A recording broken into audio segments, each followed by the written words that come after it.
Okay, we're back after yesterday. No stream because I did a stream on Instagram on Monday, and I just had a ton of work yesterday. So still 2 streams a week, um, but just not yesterday. But been working on the ukulele a lot and making some serious progress. This has been very cool. It's just been a cool thing. So until people start um, joining, um, we can just play ukulele. I have a dog named Sammy Ding Dong, and he is the best ever. That's pretty cool. Did I say something that was? I don't know if that's relevant, but that's fine. You can still tell us. But I just don't know if I said something that sparked that.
Guys, I made no mistakes during that entire song.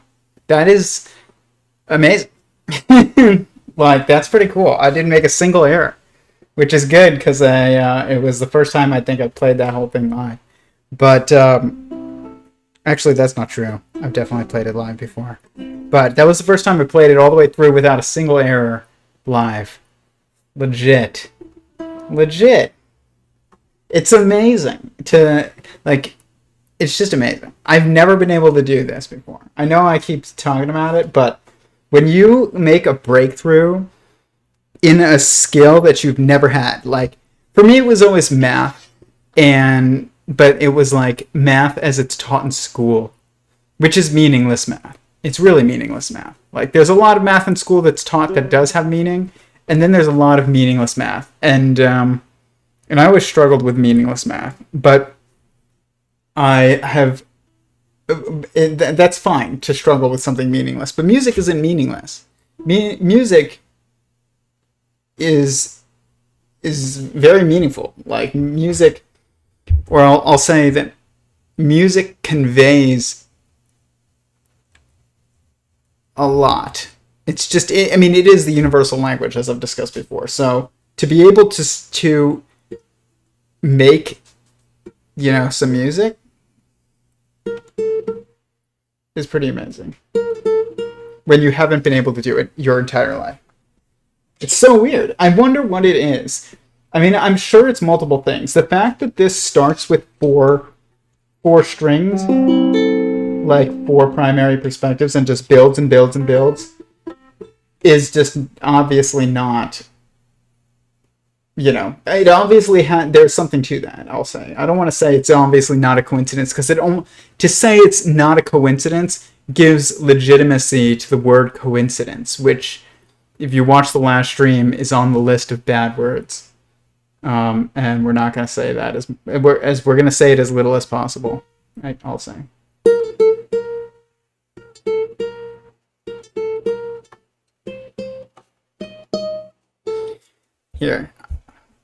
Here's been working on a few songs. Here's I've only played this one once, so give me some grace, but if you can hear what this is, then I did all right. Okay, let's see here.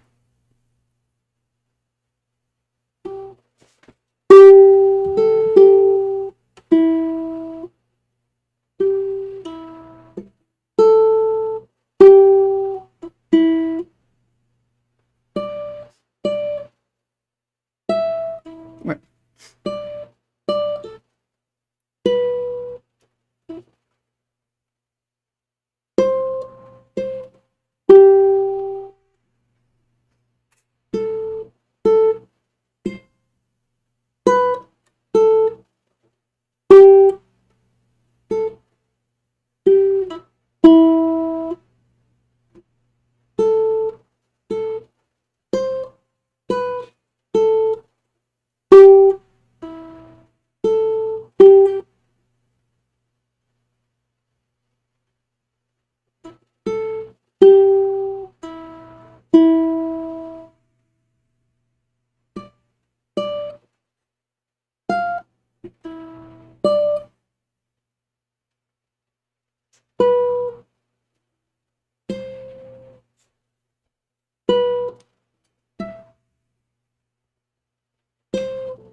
Not bad. Not bad. It's not relevant, sorry. Was hoping to get a shout out for my dog who is listening with me. Well, shout out to Sammy Ding Dong. That's fine. We're both enjoying the ukulele exploration. Cool. Yeah. I used to have a dog named Speedway. Now I have a dog. I have two dogs. One is named Maya and one is named Noah. And Maya is a Belgian Malinois mixed with a German Shepherd. And Noah is a Cavapoo, which is a Cavalier King Charles Spaniel mixed with a Poodle. And it's probably pretty easy to tell which one was my dog and which one was my wife's dog when we got married. But beautiful. Wow, I've never heard my music described as beautiful before. But I mean, that's the second time I played through that song, Silent Night. That's pretty good. Like, ever. Definitely getting the hang of it. I put these like little sticky notes on here to like remind me which fret was what, and then also even the I don't know if that's coming up, but maybe there, the notes, and then the frets, and it's just helped me like just see it. I guess it's made it much more intuitive and easy. Yours was the one that was not the poodle, exactly. Yes, mine was the one that was not the poodle mix. Um, but yeah, let's try something else.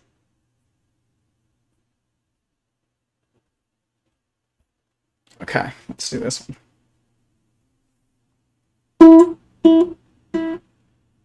Right.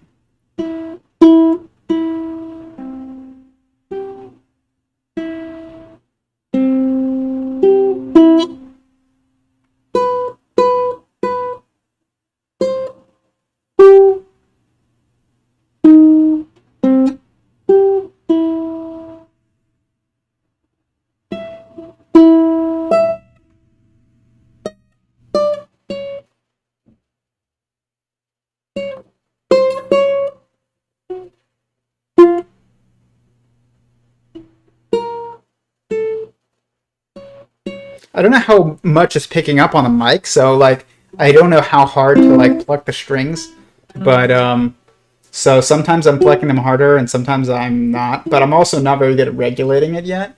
Like sometimes I'll be like it'll sound like, and then sometimes it's like, and it's just like way too much pressure or way too little. But and then on the stream I don't know exactly like what is the best.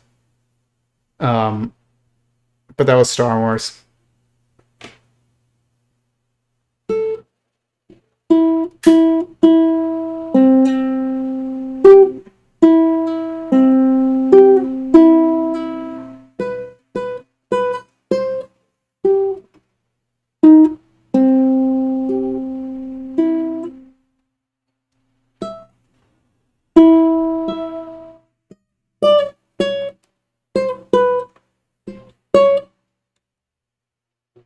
messed it up. It's awesome. Like, it's funny because, you know, I grew up, and every single friend of mine, I grew up in, like, one of those neighborhoods where it's not, like, not super wealthy, but definitely one of those neighborhoods where, like, everybody's kid was required to take piano lessons around me. And I was, like, the only one that wasn't. So I would go over to people's houses, and kids would just dread having to play the piano. But their parents would make them do it anyways. And they're still good enough to, like, mess around on it, but almost none of them can still play. And I wonder, like, how good of a thing that is. It's probably a good thing to require your kid to, like, learn a little bit of music when it's most easy. But at the same time, and I know the piano is, like, the instrument, but at the same time, I don't know if it would have been possible for me to have been required to learn piano. I don't think I could have done it if I was required. Because I tried when I actually was, like, very motivated, and I still was not able to do it when I was older. But this, I've been motivated to practice at least, like, 15 minutes a day, which isn't that much either. Sometimes I'll practice for, like, an hour. Sometimes I'll practice for, like, 5 minutes. But it's probably average about 15 minutes a day right now, just because I have so much work to do on so many other things. But even 15 minutes a day, to be able to, like, play through Jurassic Park is amazing. What's even more amazing about it is, at the start of the pandemic in 2020, when everybody was, like, you know, forced to go and start working from home, I asked my coworker at PragerU if I could borrow their guitar, because I was like, okay, well, now I'm going to be working from home for a while.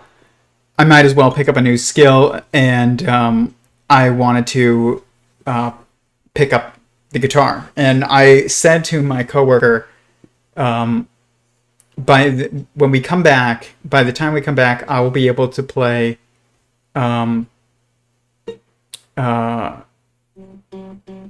Jurassic Park on guitar. And I got this far as like learning to play it, and I did try a little bit, but this is as far as I got. That was it. And, like, I could not get any further than that, which technically means I could have gotten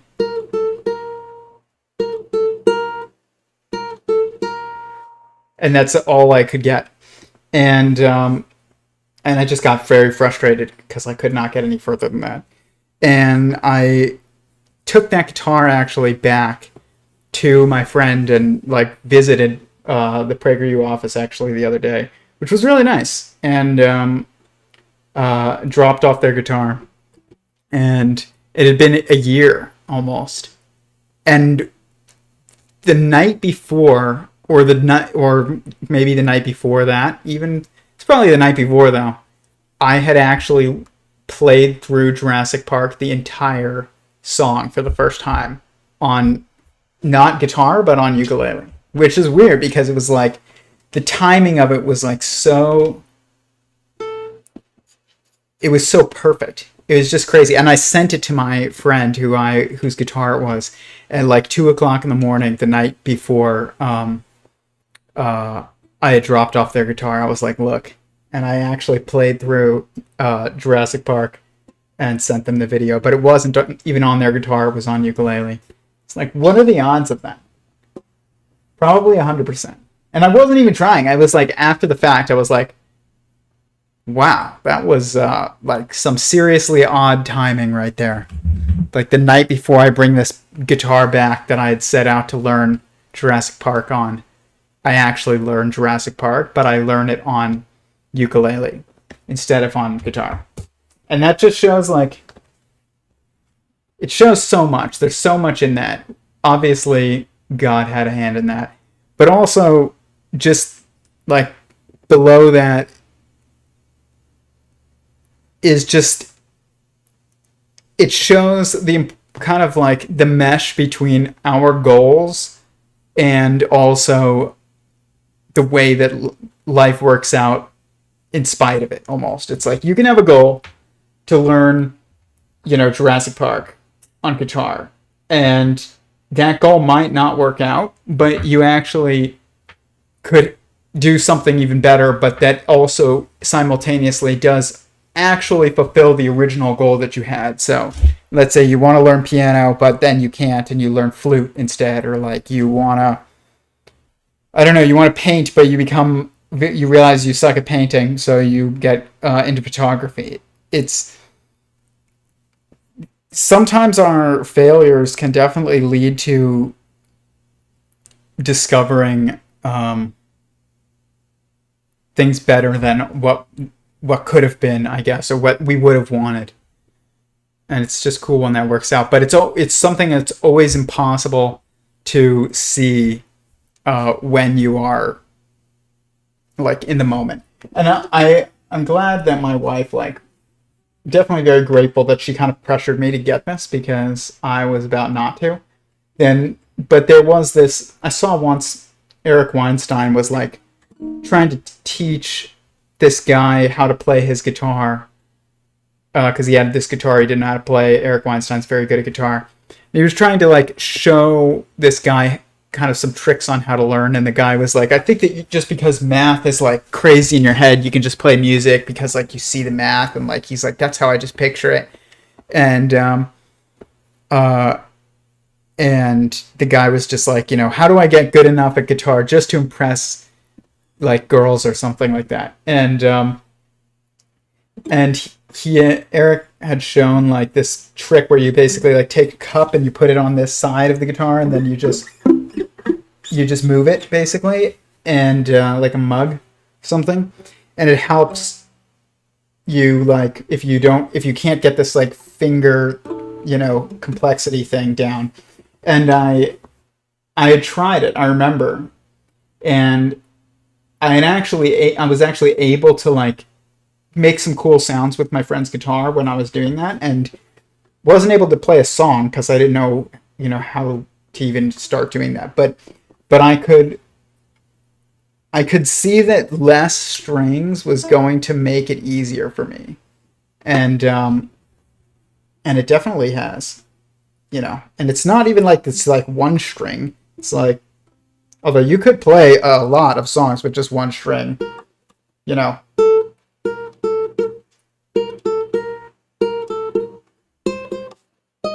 that's entirely one string.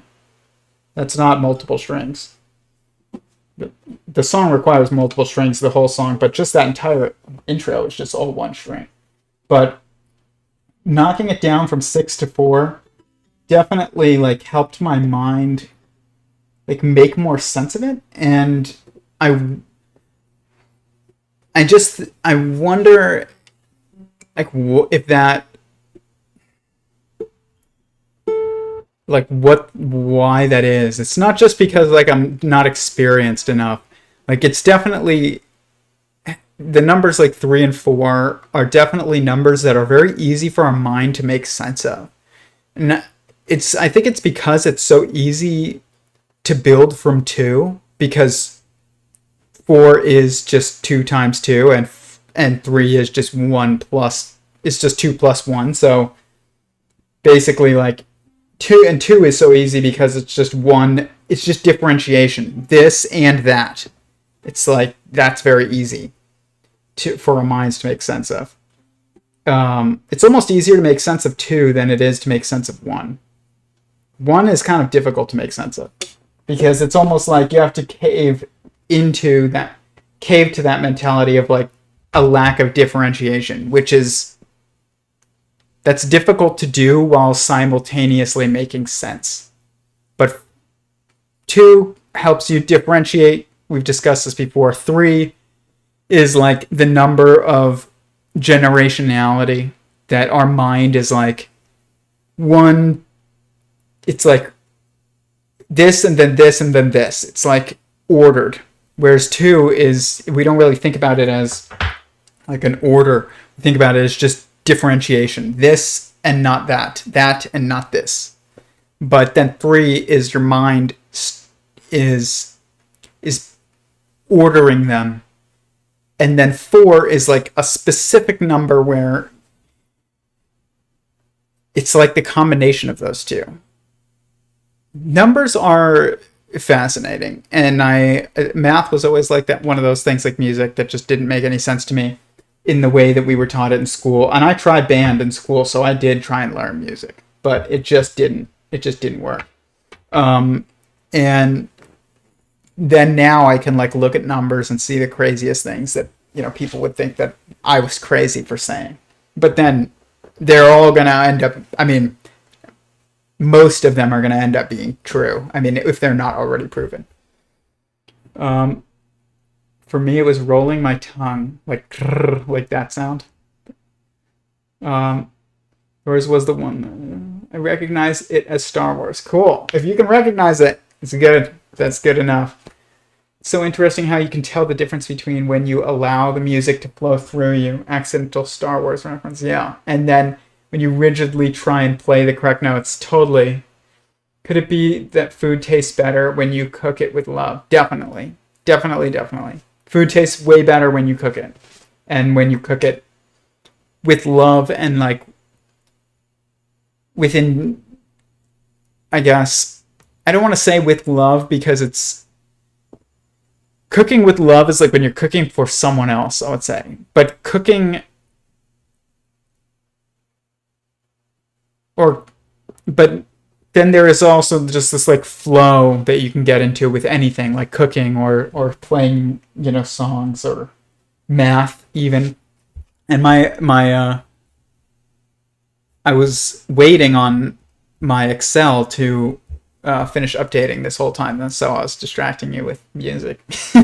But I was finding some amazing patterns in math, and I just kind of wanted to show them.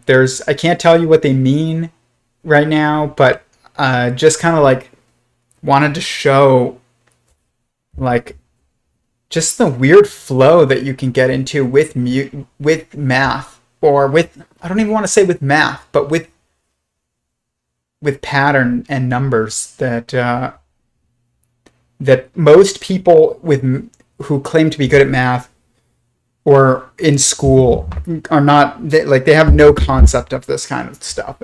And here's some just stuff I was looking at, and I don't even know where this stuff comes from. It's like me playing music. Like, you don't even know where it comes from. I mean, you do know it comes from God, but it's like all of this is just calculative building patterns, and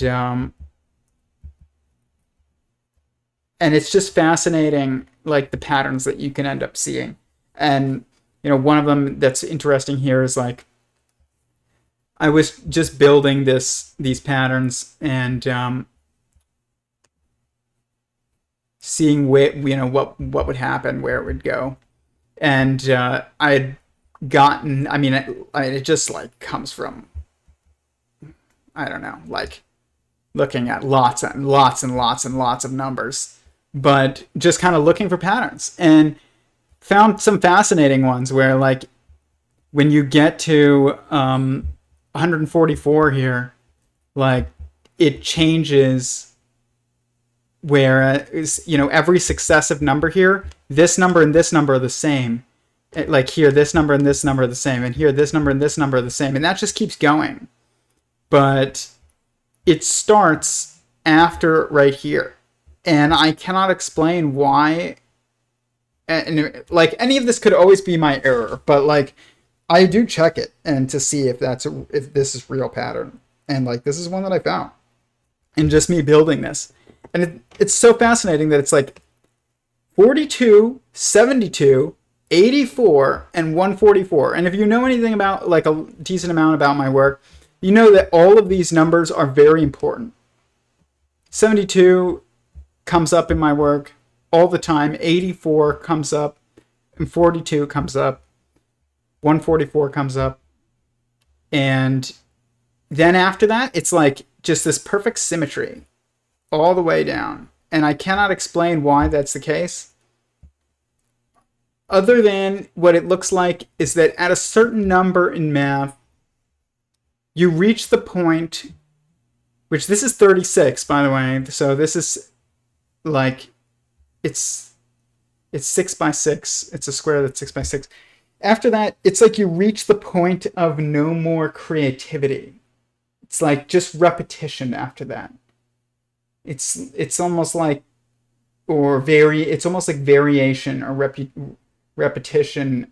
So, you could have a bunch of fish that are basically the same fish, but like they're just slightly different colors or slightly different sizes or slightly different length fins, but they're all basically like a fish. And there's this fascinating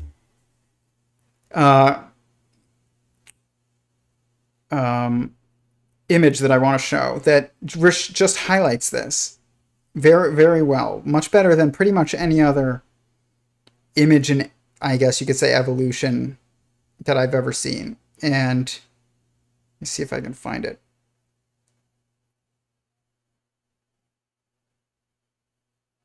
But right here, yep. Okay, so I'm going to show this image. So this is, there we go. This is 6 different snakes, but it's 2 different species. And what's fascinating about them is that they are, there was a question. It was like, which one is the imposter in this? And meaning like, which one is a different species than the others? And I knew the answer because I know what to look for, but I'm going to show you. Because it's a very, very specific phenotype that this snake follows, these 2 snakes, and they're unlike anything else. And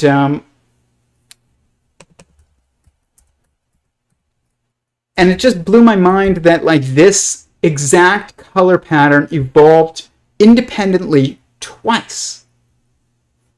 It makes almost no sense, but it kind of just reminded me of some of the math that I see where all of a sudden creativity almost reaches its limit and then just starts repeating. And so, and there's lots of fascinating instances of what people call convergent evolution in the world, but especially in like snakes, because snakes are such a good example of it because they have no limbs. So every bit of convergent evolution is so easily like observable in every other aspect of them. Their color, their shape, their way of being, like their color changes that occur. But look at this. So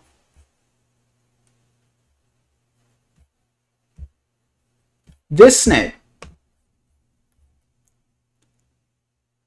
is called Bungarus flaviceps, which is the red-headed crate. It's very venomous. It's from Asia. And it's amazing looking. It has this bright red head and this bright red tail and this like black body with blue stripes down the sides. Very unique. You would think there'd be nothing else like this in the world. But you would be wrong, because this is a totally different snake that is not, it's not totally unrelated to this, but it's not nearly as related as, it's not related enough to explain the color pattern, I'll say. But look at this. This snake is a totally different species of snake in a different genus. Entirely a different genus. This is called a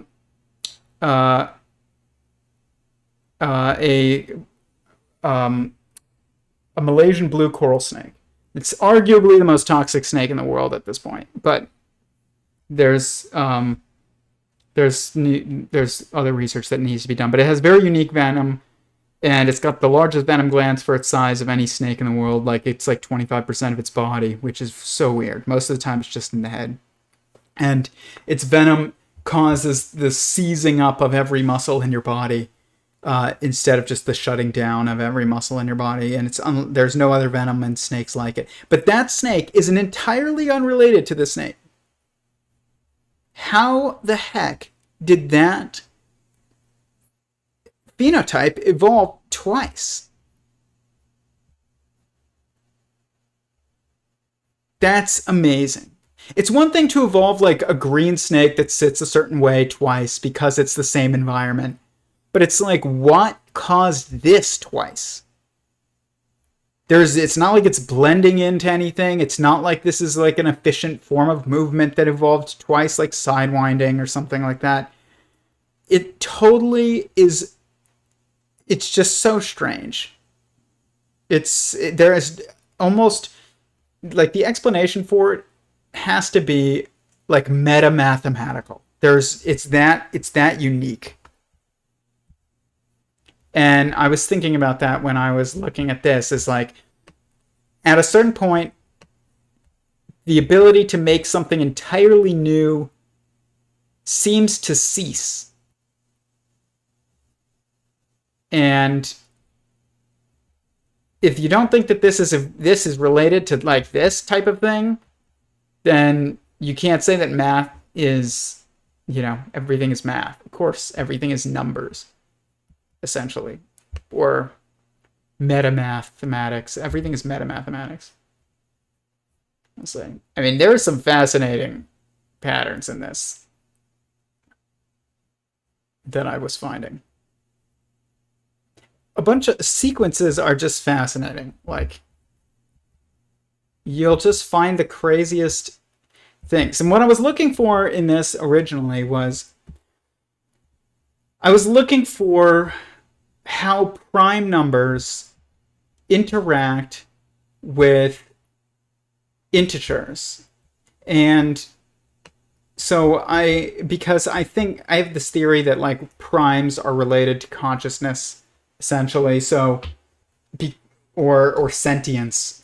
And it is because if you think about you as a sentient being, like, what defines you as you is that you are one with yourself and separate from others. So when you think about numbers and you're like, prime numbers are divisible by 1 and themselves, and that's it. And that is basically a sentience. You are divisible by you and yourself. And we can't cut you in half and then all of a sudden, have two of you. Two different, beings. This is why planaria are not sentient beings. Like, I was thinking about this in our Discord discussion this past week, and we were kind of going over plants and planaria, and like we were talking about different kinds of plants like pothos, and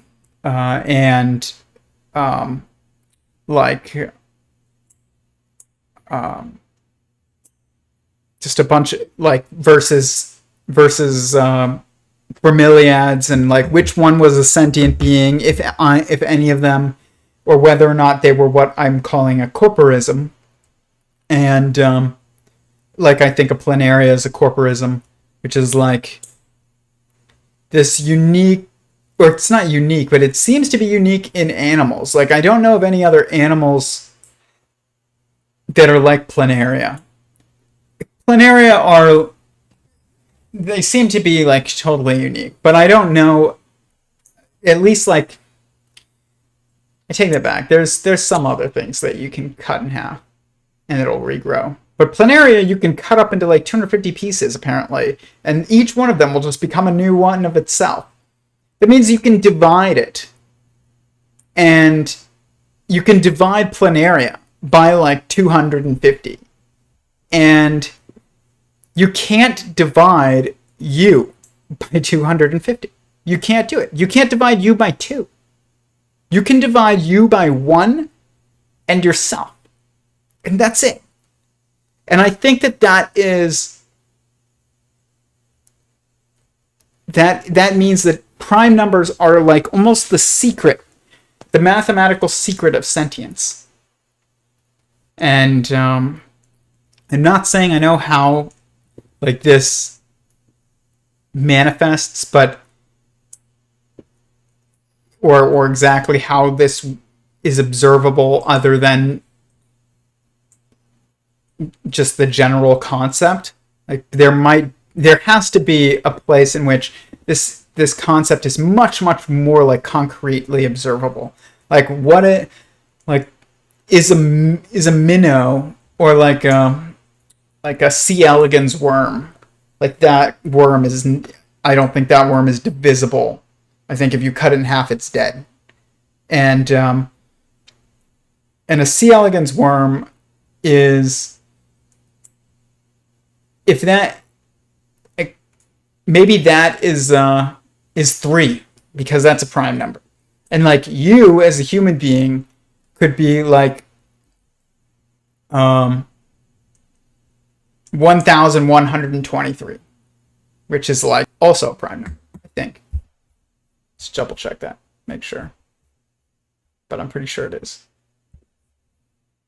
Number. The website Numbermatics, this website, great website. I just love this website. I'm always on here.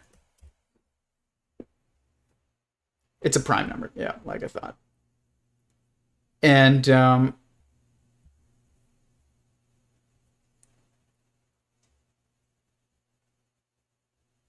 it'll tell you all kinds of things like, you know, its factors, what it looks like. So like you do 1122. And like it'll show you. The ads are kind of annoying. They're brand new though too. I've never seen ads on here until recently. But you can see that it'll show you, you know, prime factorization. It'll describe it. It's a composite number composed of 4 distinct prime numbers multiplied together. It has a total of 16 divisors. Like, it'll tell you the list of divisors. Look at that. Fascinating.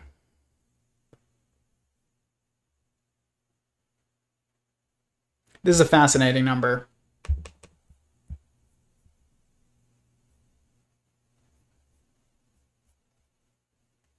But I've gotten very good at like guessing prime numbers just by almost by looking at them. And it's intuitive for me at this point because I've stared at them so much and I've just looked at how they, like where they manifest in certain patterns and structures, not just in you know, a line, I guess. And it's funny because when you look at like Robert Edward Grant's work, and as my voice cracks, it's like that happens like very rarely nowadays. It's always annoying when it does. But it's like it just always brings me back to like being at 15 years old. But it's probably because I just need water, actually. Here, Robert. I don't have any, though. I normally do. Fine.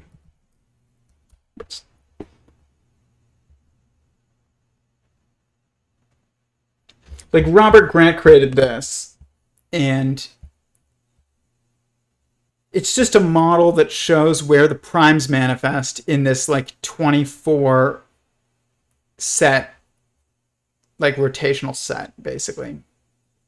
A model that's just building from that. It's based on 24, which is it's like the reciprocal of 42. There you go, right there.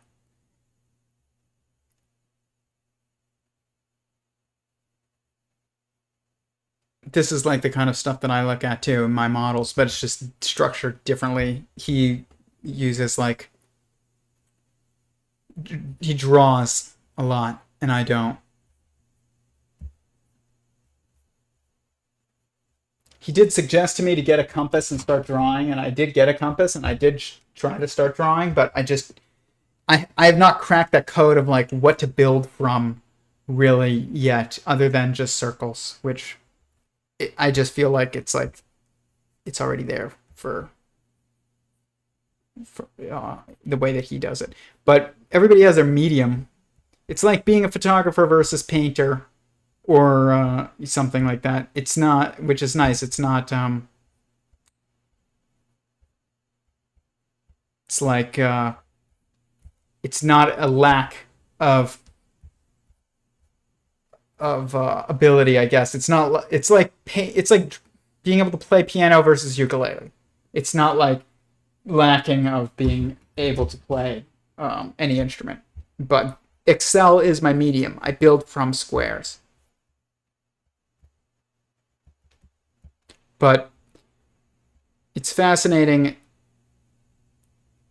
to look at geometry, and I can definitely see where geometry enters into this very easily. Circle is 1, and then triangle is 3, and square is 4. Like I can definitely see. What is 2? 2 is just a line, but it's almost like 2 is like this. It's like the interface between like a circle and a square. It's weird. But let's see here. I'm a bit behind in the live stream, but the model you were showing looks like a stingray. Does? Oh yeah, I get what you're saying with that. Yeah, it's that's just me like showing like it that I'll let me just go back to it. There's like this alternating happening with that model that's really interesting. And it's not even I don't even know if it's a model. I guess it is, but here, this, but this just continues, but it does kind of look like a stingray. But this tail is infinite, but this is not. Like this is finite, almost like this is actually finite, but after that it's infinite.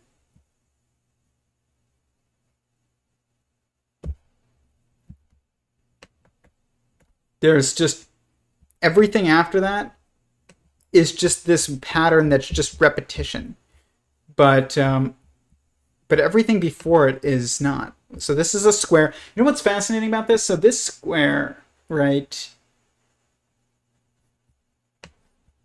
here, actually no, it is just this square. Yeah, it's 36. So then the sum is 576. So let's look at like the number like 576.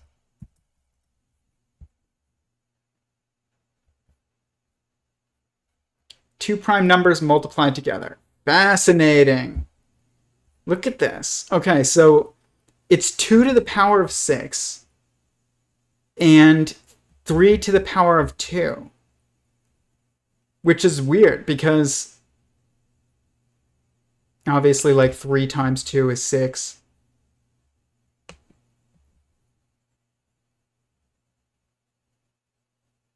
Or like 6 divided by 3 is 2. It's almost like there's this weird action going on here of like of interaction, I guess. I can't really explain it, but you probably get what I'm saying.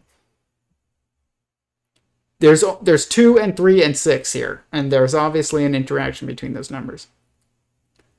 Shows the relationship between 2 prime numbers and 21 divisors. 21's another number that's a fascinating number. It's 7 times 3.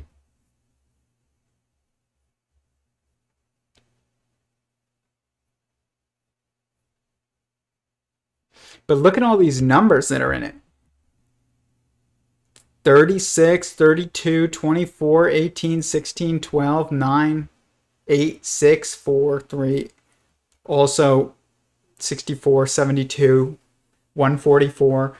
All these numbers are like, a lot of them are very key to my work. Some of them I can't even, I can't tell.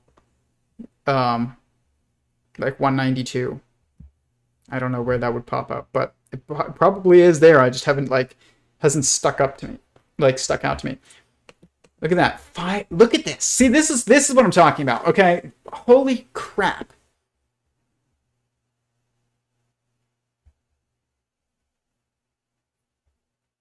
So this right here, this structure that I have found that seems to after that it just repeats, and I've been looking at I got this from my prime number sequences. Robert Grant's work shows that prime numbers are organized around this 24 24 repetition. It's like a sequence of 24 numbers, and then it just repeats, and it organizes itself into this this structure, and there's a really good digital model of it. You can look at it on his website, but it's fascinating. But 576 is a perfect square number, and its square root is 24. Guys, what are the odds of that? Probably 100%.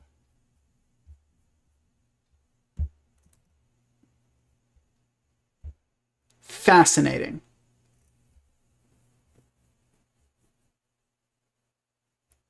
I'm just amazed. That's why I go on that website. It's just amazing. You can just find out crazy things.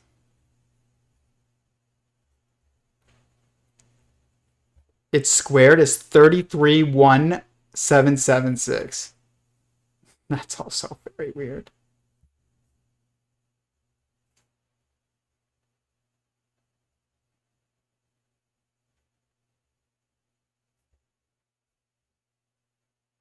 Wow.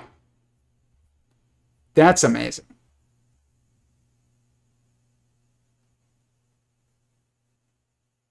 I'm gonna have to really study this.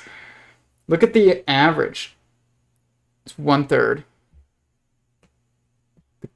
The count is 6 and the sum is 2. Then the average is 2 and 1/3. The count is 6.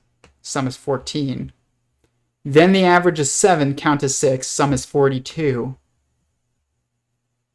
86. 24. 288. That's amazing.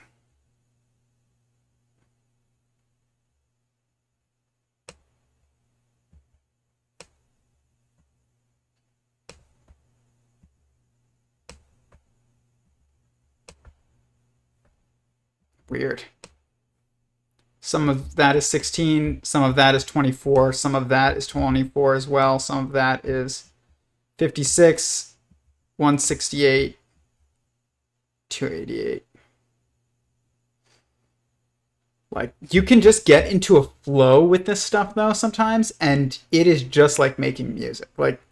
That, I don't know where that, that's a song right there. And I can't even tell you how beautiful it is, but I can tell you that it's beautiful. I also don't fully understand what it's conveying, other than it seems to be the point of total, it's just total creativity is contained. All creative possibilities are contained within this almost.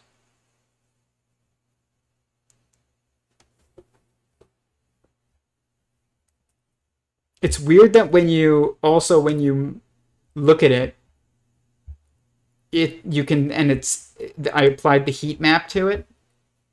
You can see that there's very clearly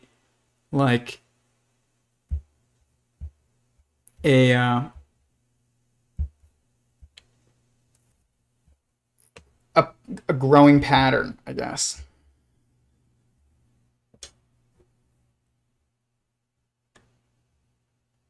Just like examining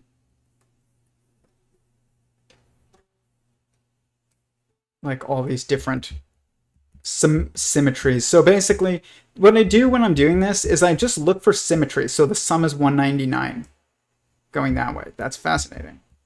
Then this sum is 25. Also interesting. And you can literally go like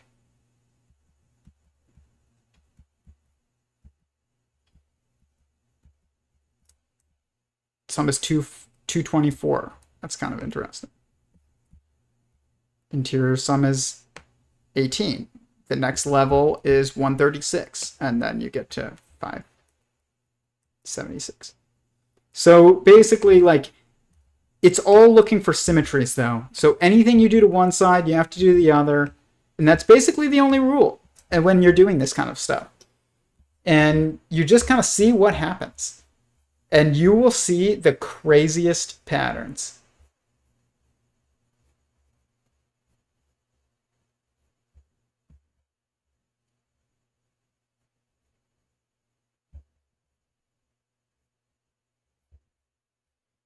And when you stare at it long enough, you start to see them though. Like it's like music. You just it seems like nonsense when you're first looking at it, and it's just crazy. Like I don't know, like just crazy nonsense. But eventually, you find something, and it's like, okay, well, this sum is a perfect square number of the number 24. It's just 24 is the square root of that number. That's the odds of that when you're looking for patterns in the relationship between prime numbers and integers. So basically, I just took all the primes. Yeah, I included 0 and 1. And 0 I treat like infinity. So infinity divided by infinity is 1. And that's basically how I treat it, because in metamathematics 0 is infinity. But it's almost like 0 and 1 are the same number in metamathematics. It's not even almost like, they are the same number. It's just the growth of 1, but never but never ceasing to be 1.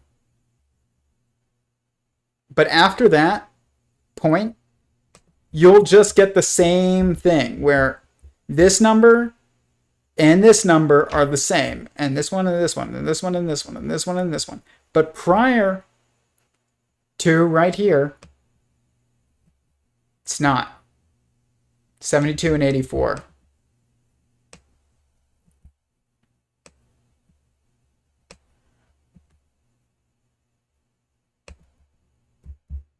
It's just amazing. Just need to shade that properly. After that point, just changes. And I don't know why it changes, but other than I think that it's like it's hit the point of total creativity, and after that it's just repetition. And then you get crazy things happening where you get like those snakes that I showed you, where there's no reason for them to look the same the way that they do. There's just no reason for it. There's some things that you're like, okay, I get it. And then there's other things that you just can't. That is not like, you can't say, oh, that blends into like the stones. It doesn't blend into anything. It looks totally weird. But it pops up independently in adaptation twice. Totally independent. Family trees branched a long time ago. But it's like there's a limit to pattern repetition, a mathematical limit.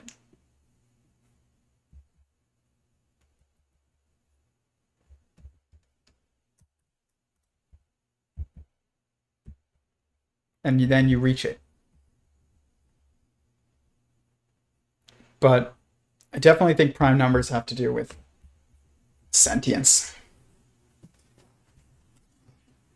Same goes for trib skinks and unrelated South American lizard with orange ring around the eyes and the armored scales. The armored scales make sense. The orange ring around the eyes is interesting. But there's lots of things that those armored scales, crocodilians, Shenosaurus lizards, like lots of lizards have like that armored body. Once again, this is beautiful. I only occasionally hum that Jurassic Park song while I'm working. Yeah, I know. Or the skulls of Grey Wolf and the Tasmanian tiger. Yeah, I mean the Tasmanian tiger it's not related to wolves at all. Yet it looks like a canine, like it looks like a dingo, but it's not related. It's like there is a limit to creativity. Why is there no six-armed, like, I don't know, dog creatures? Like, why isn't there a six-armed cat? It's weird. It's very weird.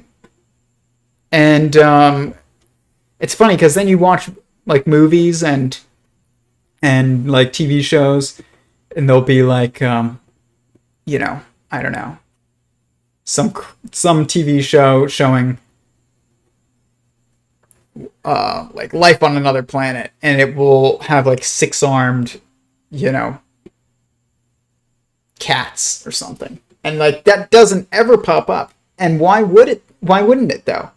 Because there's some kind of like metaphysical or meta-mathematical limit to creativity, to objective creativity. That doesn't mean entirely. Like, you can get different colors and stuff like that, but there is a limit to just how things can manifest, because there's mathematical constraints built into how the world is created. And it definitely has to do with that 6x6 square that I showed, and 24, the number 24, and its relationship with prime numbers. It definitely does. But I think one day we will mathematically be able to know whether or not beings are sentient beings. And the first way of which you can know it, though, is can you cut it in half? And will that grow two of them? Or will that just result in death? And if you can cut it in half and it ends up just growing two, then it's not a sentient being.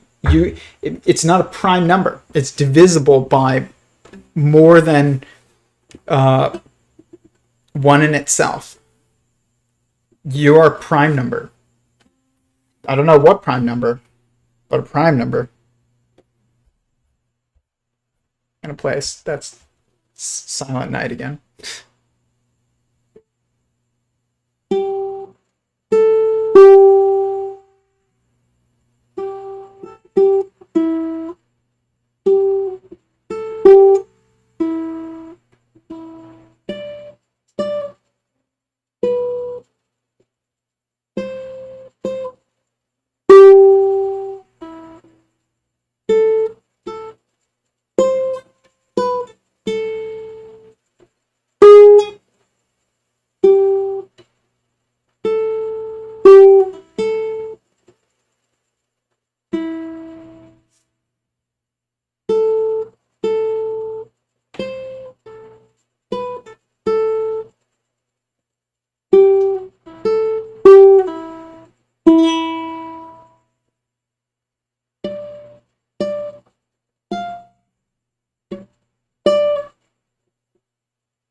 I'm purposely confusing myself a little bit because I was told by uh, a member of our community to use different fingers than just one, because I was like basically just like using one. So now I'll use a different finger even though it's not the intuitive finger to use, which is good. Like, it's helping me get better. But it's also sometimes results in like I made a mistake in that song because I was like doing that. But I still do it because I think that it is helping like quite a bit with my like dexterity. And but it makes like playing simple things more difficult, but it's also making things that are more difficult easier, if that makes sense. But very cool. Kind of reminds me of ringneck snakes and birds. Well, our tech. No six-armed any vertebrate species. Exactly. None. Why? I don't know. Like, there is none. Why is there no six fingers, like, on any creature? Why not? It's so weird. There's definitely... There's, like, mathematical constraints built into evolution. And they're not thought of by evolutionary, like, biologists much, from what I can see in their discussions. They just think about like selective pressures and things like that. But there's also like selective pressures take place within mathematical, or I'll say meta-mathematical constraints. And I think it's funny because if I had to like differentiate what is meta-mathematics versus mathematics, I would say mathematics is for describing our reality, and meta-mathematics constrains our reality. That's how I would like almost describe the difference. It's like one of them is a language of description, and that's what we think of it as the constraints, but it's actually not. Like, there is no such, like, I've said this before, there's no such thing as nothingness.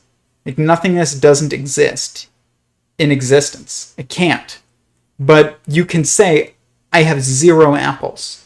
But 0 can't exist objectively as a number, as representing an empty set, as they call it. Like, if it just exists to describe existence, it can't.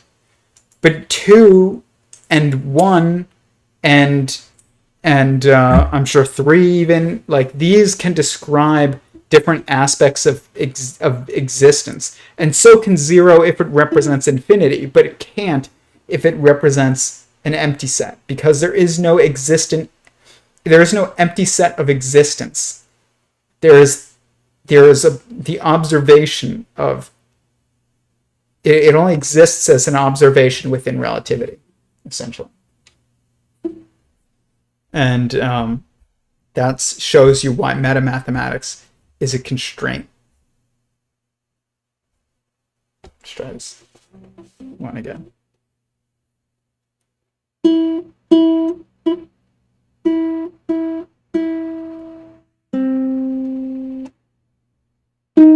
Wait.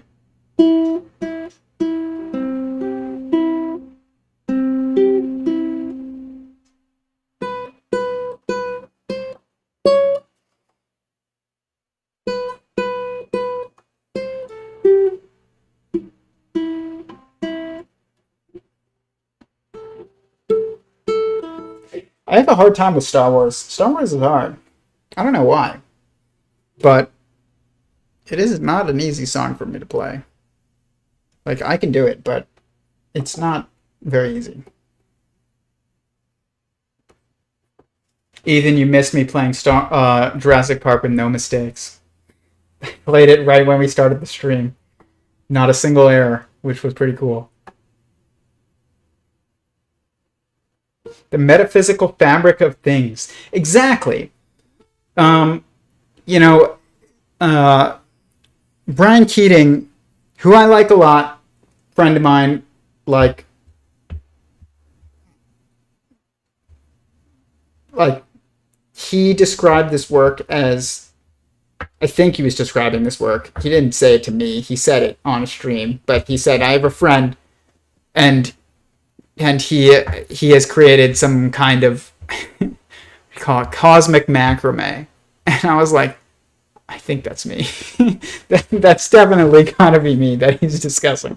And he's like, he was like, I just don't understand why it has to be that. Like, isn't it beautiful enough? Isn't the world, the cosmos, beautiful enough? And it's like, yeah, it was beautiful enough for me. Like, always, it's never not been beautiful enough. I've never had a need for it to be a cosmic macrame. I just discovered that it was. That's it. And that was like recent. That wasn't prior to. I wasn't looking for it to be. I just looked at stars and planets and nebulas and like, you know, dark matter and like all the things that he was looking at, and you know, and that the conventional view of the cosmos tends to focus on.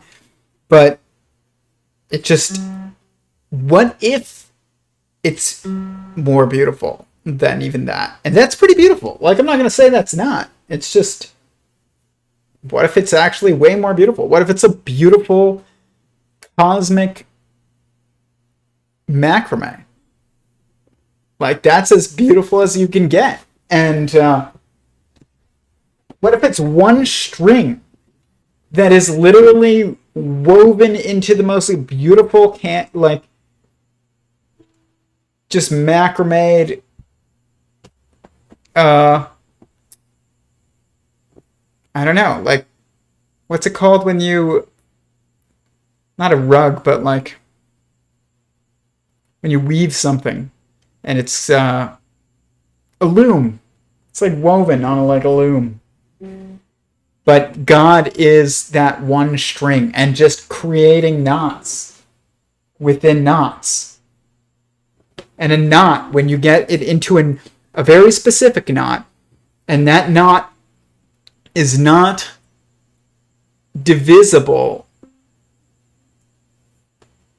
by anything but one in itself, like, that's when you get a sentient singularity.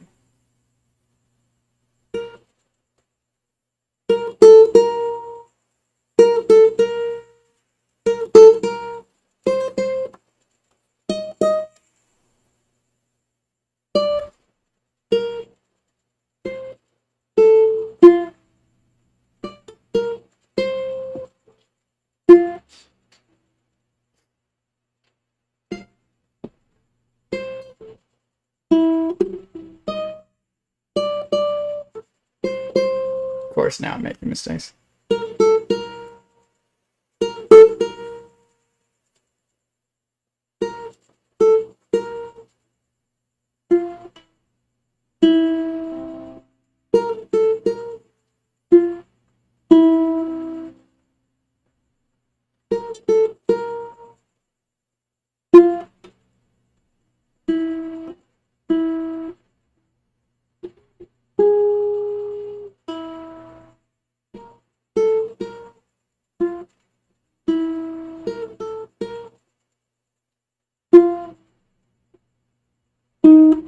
There we go. I was hitting the wrong string. It's like, why does that sound wrong?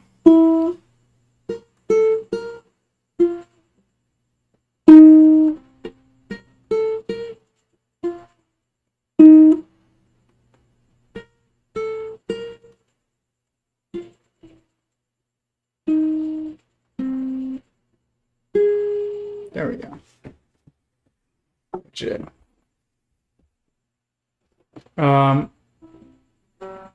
Or two-limbed invertebrate. Yeah, okay, there is a two-limbed vertebrate. You want to see a totally unique being? I will show you. This is the most unique animal I've ever seen.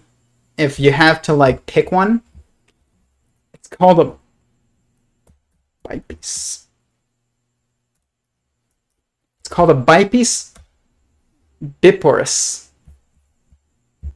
It is the most unique animal in the world. There is nothing else like it in the entire world. It looks like a worm, but it's actually a lizard. and it only has two legs, and they are just up at the front. It looks like something out of Star Wars. It's called a mole lizard, and it has no back limbs. It's literally it's very tiny. It's totally harmless. It lives underground. It eats little like invertebrates. There's nothing else like it.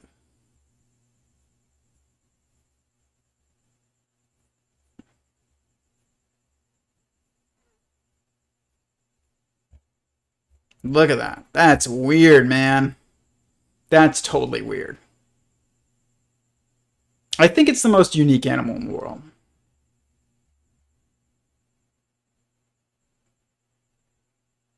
There's nothing else in the world that I can think of that has two limbs like that. Look at his little arms. They're so weird.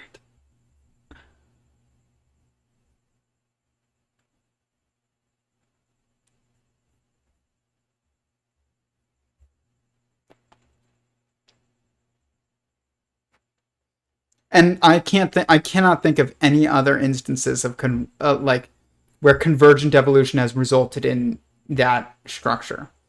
There's lots of legless lizards that look kind of like worms. There's none that have two limbs. There's some with like four tiny limbs, but none with like two pretty well developed arms.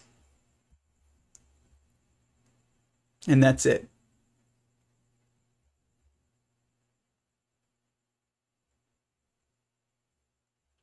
I think it's the most unique animal. Where there's just like there's nothing else like it. There's no variations even. Look at that. That looks like a B movie alien from the 80s.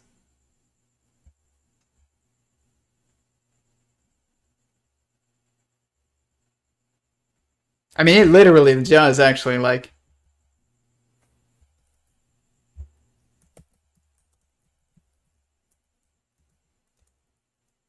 it looks like he's the chestbuster alien. It totally does. Like, look at it. It has like little arms. I didn't even realize how close it is. It only has two arms up in the front and it's just this tail. It's literally a chestbuster alien.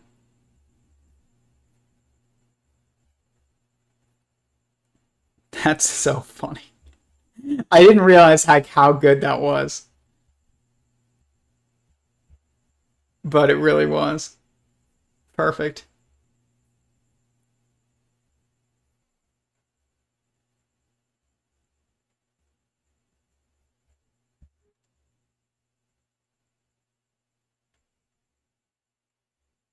It's even got like the segmentation of the body. I wonder uh if it was inspiration.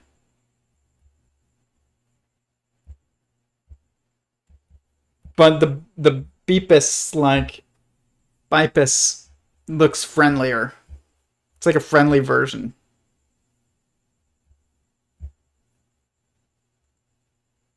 of the chestbuster alien.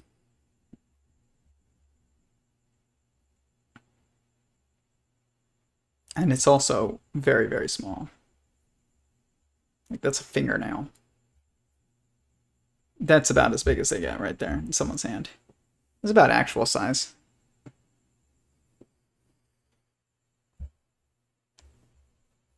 So weird. It'd be cool to keep these. I know people that have actually, but I was like, I mean, they're old people. Like they probably, like I don't know of anybody that keeps them now. Probably universities. They're found down in like northern Mexico, in the desert.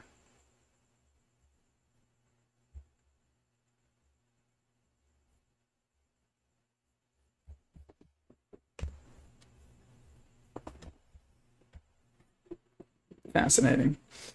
But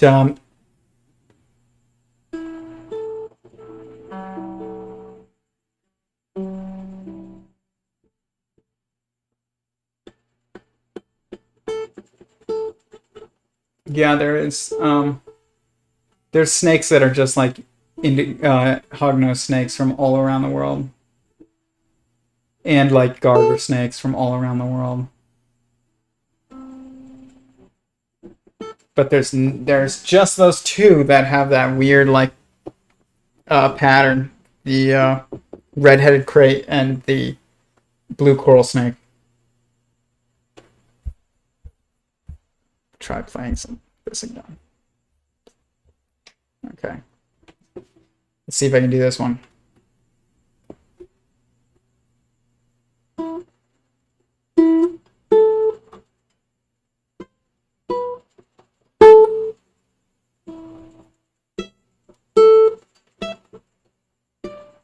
Hold on. Let's try this again.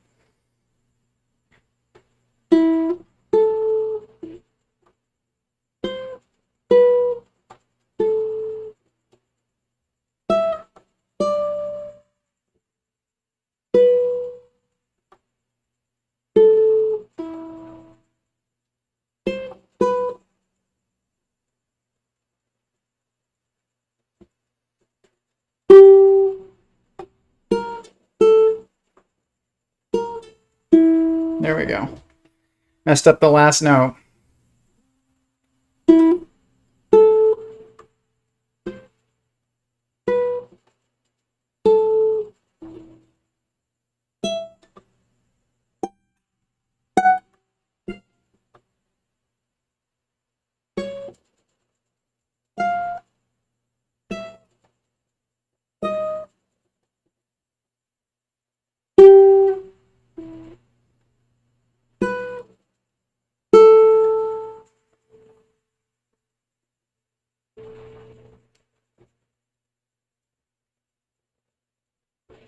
Right.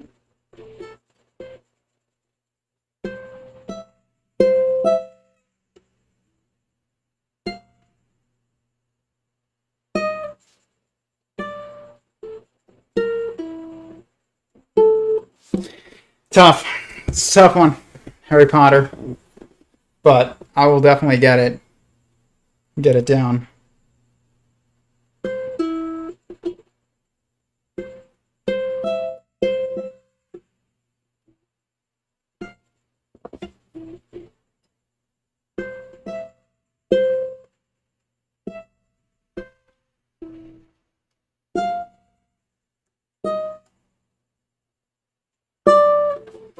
Yeah.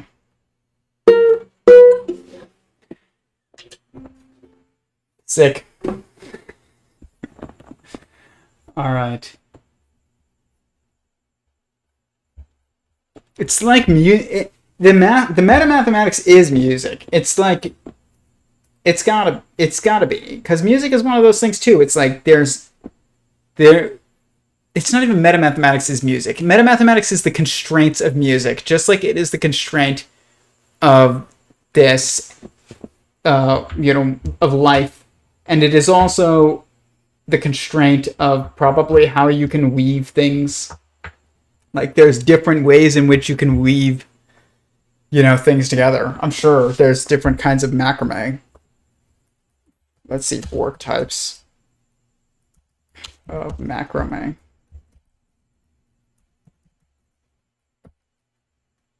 Let's just see. Or just types of macrame. Macrame.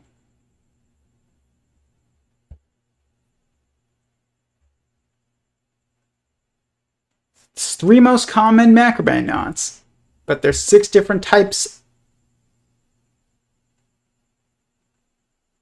The 6 basic macrame knots, 3 different types are normally used.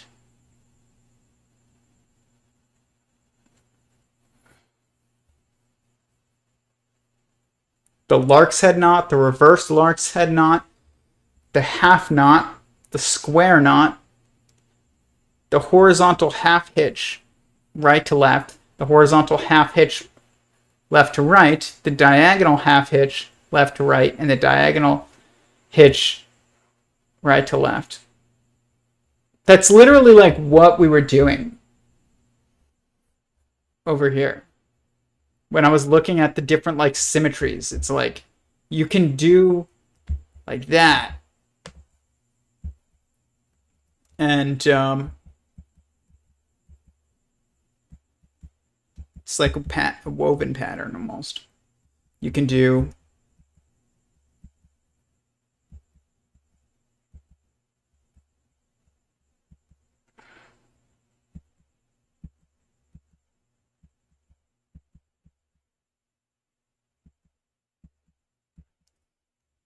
people say to you, you're just looking at patterns. As I do like my horrible British voice. Nothing against British people, but some British people have accused me of, you're just looking at patterns. Yes, I am. That's what you do. To find patterns, you look for patterns. That is exactly what you do. Sometimes you find them, sometimes you don't.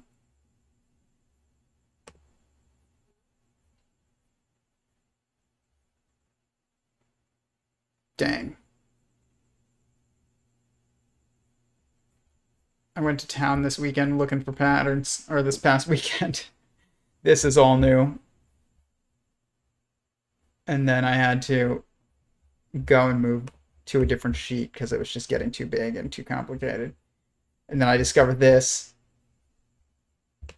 amazing thing and started putting it onto here.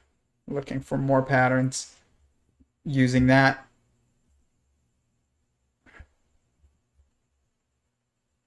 Alone.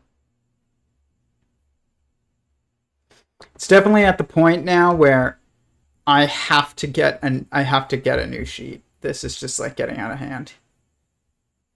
A new working document. Not a new sheet, but a new document. Like I've said before, every like 6 months or so, I take the primary models from this one and I move them to a new document, and then I save this, and so I've got like all my work, because you know I didn't just like, I made these right here, and these are like almost final products, I would say. Like I need to like I'm always questioning and rethinking things a little bit, but these two models are very good, and at least I'm not saying they're perfect, I'm just saying they're very good, and they took me a lot of work to get there. Like I didn't just make that. I started here, then made these, then kind of like looked at the interactions between them, tried a bunch of different methods and seeing how well it works, and it just kind of slowly gets built. But I don't need all this constantly in the document slowing it down anymore. Same with this.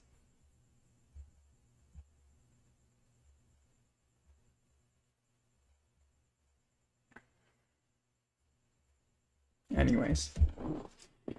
All right. I think I'm going to call it. I'm going to play a little bit of songs for the last like 5 or 6 minutes, answer any final questions, and then call it a night and go decorate the Christmas tree. I got a Christmas tree with Paulina this week, and we went to one place. They were all out of little Christmas trees. We don't need a giant one. We live in an apartment. And then we show up, because we didn't go to the one place we wanted to go because Google said it was closed. Then we end up driving by it anyways on the en route to like another one that is much bigger and won't pick up the phone. And we see that the one that we wanted to go to was open. So we pull in there, and there's the most perfect little Christmas tree. I'll post pictures of it on my Instagram once it's decorated. Just sitting on a table, and there's just one left, and all the rest are like, well, they're like over $100 and huge. And I just looked at the guy and I was like, I think this one was like 30 something bucks. And I was like, is this one for sale? And he's like, yep. And I was like, he's like, it's our last one too. And I was like, take it. It was like perfect. And, got to thank God for those moments. I would have had to go across town to pick up a tree that we didn't even know if it would be there when we got across town. Just like little things. Those little like perfect moments. Like figuring out how to play Jurassic Park the day before you give back, the guitar that you borrowed to try and figure out how to play. Or getting like the last little Christmas tree.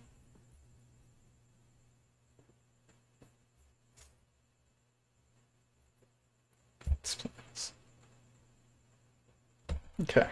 So what are we playing? Silent Night. Paulina's family has a little ukulele that they got when they went to Maui, and it's not like a nice one like this. This is like a pretty nice one actually, but it's still a ukulele, and it's busted though. And I tried to fix it, and I need more than like you need to get a new bridge and stuff or whatever that's called. I don't know if that's called a bridge, but I think so. Like it's missing one, and it's not just a matter of like retuning it, but I'm probably gonna bring this over there on Christmas and play Silent Night because I've like every time I've gone there for years I've like messed with it, and every year it seems to like fall apart more and more and get more and more unplayable, and I've never been able to play anything on it, but I did at least once get the strings tightened, but like within like 20 minutes they're just back to being like totally loose. I don't know how to fix that, but maybe one day. It's very tiny. This is a tenor ukulele, so it's like pretty big for a ukulele actually, but the other one is like it's like soprano. Okay, let's try this again.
Not bad.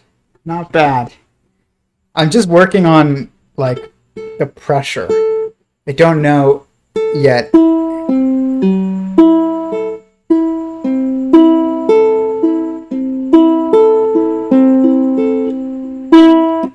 There, I like went too hard.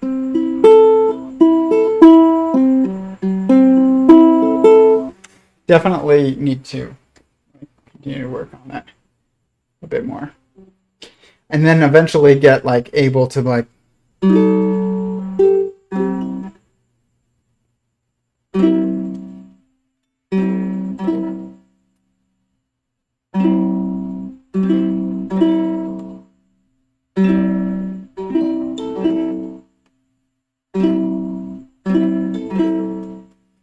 it's cool, very cool. All right. With that, peace, everyone. I will see you guys on the weekly call tomorrow.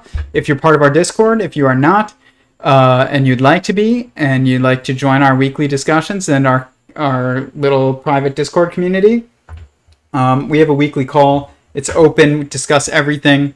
And